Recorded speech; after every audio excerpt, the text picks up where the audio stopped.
In today's video, I'm going to teach you how to use ClickUp with Make.com. By the end, you'll have a working scenario in Make that listens for events from ClickUp through a webhook, so you can automate what happens next. First, open Make and head to the Scenarios section. This is where all automations live.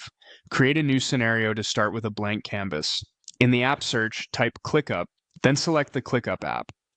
Make uses modules as building blocks, and for receiving information from ClickUp, a webhook is the best place to start because it lets ClickUp notify. Make the moment something happens. Choose the Create a Webhook module. Give your webhook a clear, descriptive name so you can recognize it later, especially if you'll build multiple automations. Next, create a connection to your ClickUp account. You'll be prompted to sign in and approve access.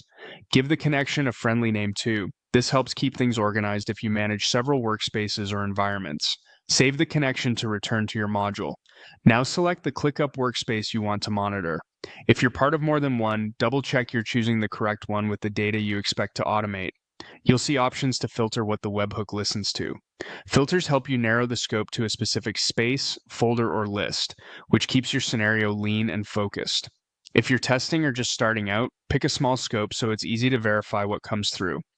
Next, choose the event types.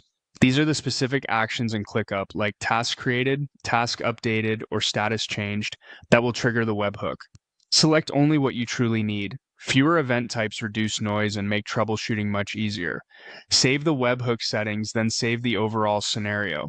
Saving both ensures your configuration is locked in before you run anything. When you're ready, click Run once. This arms the scenario so Make listens for the next matching event from ClickUp. You'll see the module waiting, and when an event arrives, Make will capture a sample payload you can inspect. That confirmation is your signal that the connection, workspace selection, filters, and event types are all working as intended. From here, you can extend the scenario by adding more modules to act on the incoming data, like formatting fields, routing based on conditions, or sending updates to your preferred tools. Keep naming consistent, review permissions if something doesn't appear, and always save before testing.